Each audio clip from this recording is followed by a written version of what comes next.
खासदार नारायण राणेंच्या कारकिर्दीत अपुरी असलेली कामं मी पूर्ण केलीत. जे नारायण राणेंना जमलं नाही ते मी करून दाखवलं असा दावा माजी खासदार विनायक राऊत यांनी केलाय. तसेच हिम्मत असेल तर हा दावा खोडून दाखवा असंही ते म्हणाले. पाहूया. आमची सर्व जुनी जाणती मंडळी देवगडचे 5 नगरसेवक हे तेवढ्याच ताकदीने उभे राहिलेले आहेत. त्याबद्दल त्यांचं मनापासून कौतुक करतो. आनंदवाडीचा प्रकल्प तुम्हाला सगळ्यांना माहिती आहे. 2008 पासून नारायण राणेंनी त्यांच्यावर पाणी सोडलं होतं. नारायण राणेंच्या कारकिर्दीमध्ये ज्या ज्या प्रकल्पावर पाणी सोडलं होतं त्यामधला आनंदवाडी प्रकल्प, त्यामधला वराड सोनवडे ब्रिज, त्यामधला अण्णेवाडीचा तलाव, त्यामधलं चिपी एअरपोर्ट, नंतर माणगाव खोऱ्यातले हत्ती हटाव मोहीम.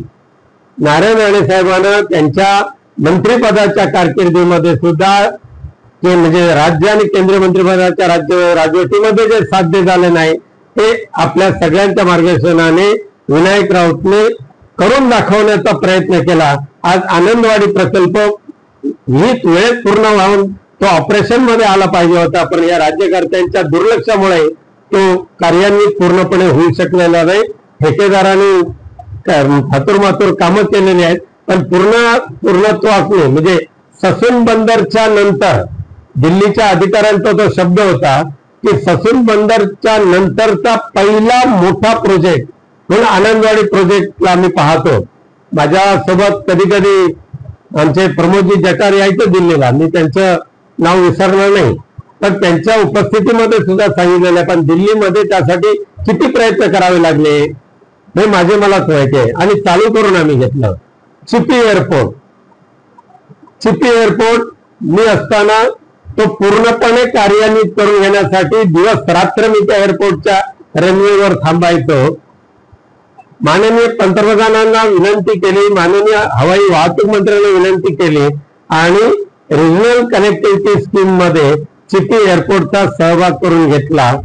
आणि मग ज्या वेळेला एअरपोर्टची पूर्णत्वाने काम पूर्ण झालं त्यावेळेला रिजनल कनेक्टिव्हिटी स्कीम उडान योजनेच्या मार्फत पहिलं अलायन्स एअरचं विमान सवलतीच्या दरामध्ये 50% सवलतीच्या तिकिटी आणि 50% रेग्युलर तिकिटी या तत्वावर सुरू करण्याचं भाग्य तत्कालीन मुख्यमंत्री उद्धवजी ठाकरे साहेब आणि ह्या विभागाचा खासदार विनायक राऊत म्हणून मला मिळालं.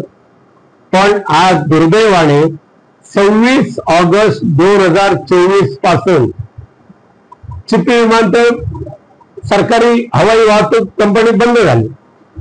ऑपरेशन बंद 100%. ते गोव्याच्या कंपनीने चालू केलं होतं ते सुद्धा आता बंद झालं.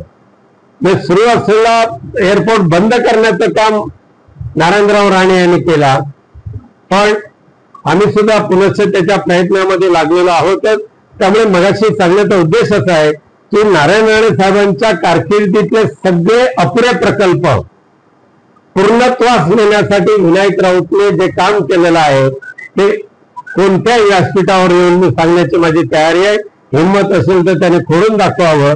10 वर्ष माणगाव खोऱ्यातले हत्ती जे हटवू शकले नाही, त्या हत्तीने किमान 12 लोकांना मारलं होतं, 150 लोकांना इंजोर केलं होतं.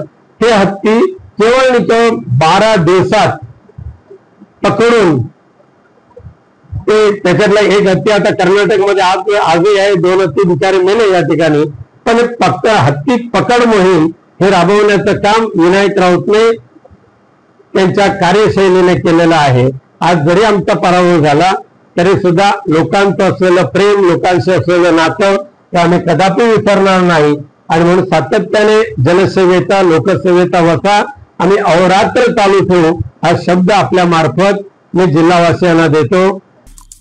आमचे दिवसभरातले सर्व अपडेट्स, ताज्या घडामोडी आणि थेट लाईव्ह पाहण्यासाठी सबस्क्राईब करा, लाईक करा कोकणचं नंबर 1 महा चॅनल कोकण 7 लाईव्हचं YouTube चॅनल.